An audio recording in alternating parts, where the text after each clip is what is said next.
Napanood niyo po ba yung privilege speech at yung video na ipresenta kahapon ni Senator Amy Marcos? At kung oo, ano pong reaksyon niyo Opo. dito? Napanood ko po, pero linawin ko lang, napanood ko dahil inibitahan niyo ako. Under ordinary circumstances, di ko na sana siya panonoorin kasi katulad ng isang viral video ng isang media network na yung may-ari naakusahan ng extortion. For me, this is a total waste of time and ayokong masyadong nagkokonsumo ng fake news sa media.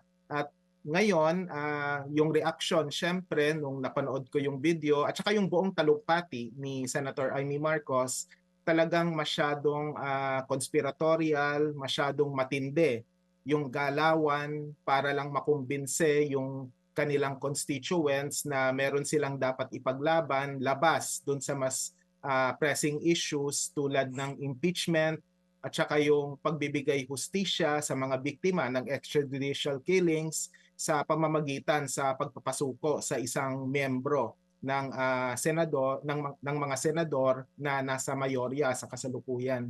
Kaya again, ayoko nang ulitin yung mga nabanggit ko dati pero this is again a total waste of time sa totoo lang.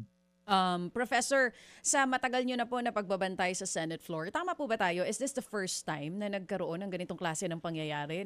Nagkaroon ng ganoong klase ng pagpapakita ng kung tawagin ng iba ay conspiracy video? Okay, sa usapin ng pagpapanood ng video, syempre ilang beses na tayong nakakita na yung privilege speech ng isang senador ay nilalangkapan o nilalagyan din Sinasamahan, ng mga oo. video. Opo, sinasamahan ng video.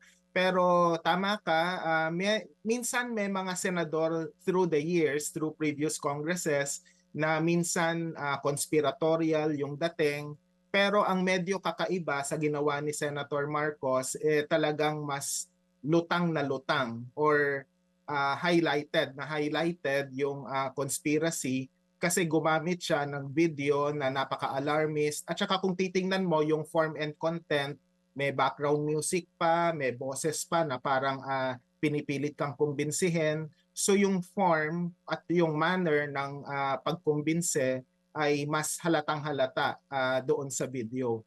Mga kapatid, patuloy po kayong tumutok sa 105.9 True FM para sa totoong balita, impormasyon, music and entertainment. Mag-subscribe sa aming YouTube channel at podcast at sundan nyo kami sa Facebook, Instagram, X at TikTok sa True Network PH. Bisitahin din po ang aming official website, truefm.ph.